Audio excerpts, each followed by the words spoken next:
And we're going to go back to the breaking news of the hour, this intervention by President Donald Trump on the issue of Ukraine and Russia via his social media account. He is saying that President Volodymyr Zelensky of Ukraine needs immediately to accept an invitation to talks in Istanbul that President Putin has offered. President Putin saying that those talks would take place on Thursday. And President Trump writing on his Truth Social account that I'm starting to doubt that Ukraine will make a deal with Putin, which on the face of it suggests yet more pressure in terms of the relationship between Donald Trump and the Ukrainian leader. Let's go live to Kiev, where we find once again this afternoon Peter Dickinson, the editor of the Atlantic Council's Ukraine Alert blog. Peter, this is pretty extraordinary because only yesterday European leaders and Donald Trump agreed that Russia had until Monday to engage in a ceasefire or face additional sanctions. And now here's Donald Trump using his social media platform to put pressure on Volodymyr Zelensky to accept that invitation to talks in Istanbul on Thursday by Vladimir Putin. Yes, indeed. I mean, it is extraordinary, and it is a major shift in the Western position overnight.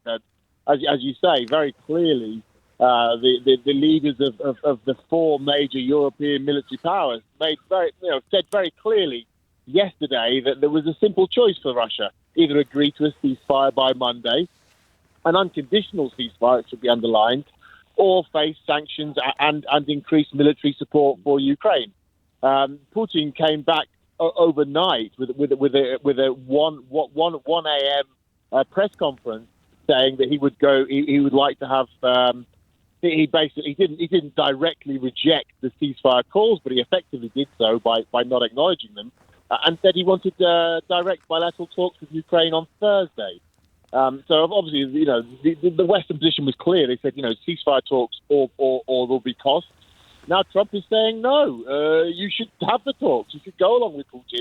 You should basically accept Putin's terms and then see where that leads us. So it will. It's a massive blow to the Western unity and to the credibility of the West, I would say. So what do you think Volodymyr Zelensky is now going to do?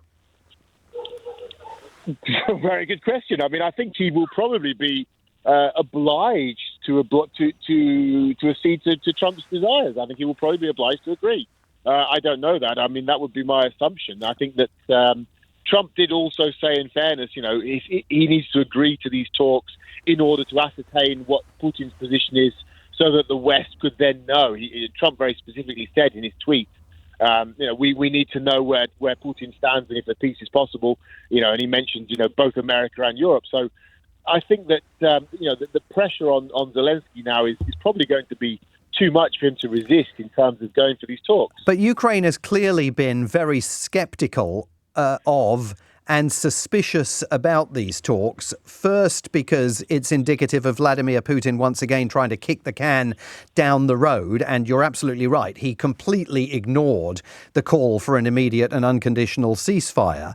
But also because Putin was very clear last night that these talks in Istanbul, he says, need to be all about what he refers to, I think, as the origins of the conflict.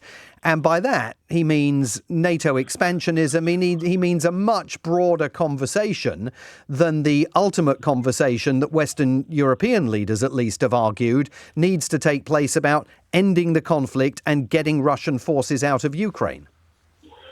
Well, no, you're quite right. In fact, what Russia talks about, what Putin talks about, are the roots, the so-called roots of the conflict. And when Russia says that, that's basically Kremlin code, not for NATO expansion, but for the existence of an independent Ukraine. If you examine Russia's demands, they're essentially saying Ukraine should not be an independent state. It should be a vassal state of Russia, and it should exist only within the framework of Russia's broader imperial existence. So it's really all about the existence. Fundamentally, it's about whether Ukraine exists or not as an independent state.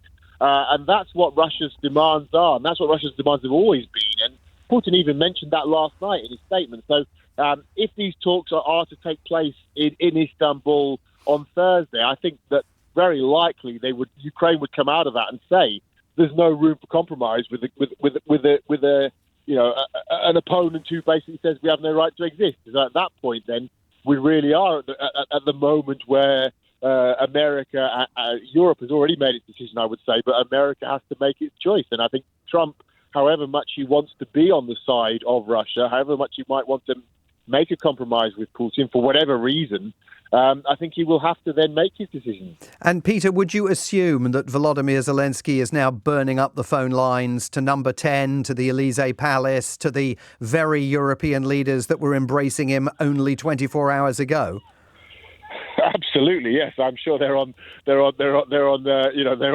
speed dial, perhaps even on conference call. They're going to have to coordinate their positions now, and it's going to be, if they have to make some compromises here, it's a big blow for European credibility. I mean, they didn't just make the statement; they physically came to Kiev. It's worth underlining, I think, that the leaders of France, Britain, Germany and Poland all physically came to Kiev and made a very specific statement and said very clearly and unambiguously, you either make a ceasefire by Monday or there's going to be costs. And now we see America undermining them and saying, no, Putin has said, is given a counter proposition about talks on Thursday, and we should accept that, essentially. So it does leave Europe somehow, sort of swinging in the wind. It undermines their position. They're going to have to now negotiate that between them and Zelensky and them and America as well and see how they stand. Yeah, and that posting from President Trump, I think, clearly indicates that he's not about to unleash a whole raft of fresh sanctions against Russia. Peter Dickinson, thank you very much indeed for dropping everything and coming on the programme. Peter is the editor of the Atlantic Council's Ukraine Alert blog, and he was live for us in Kiev this afternoon.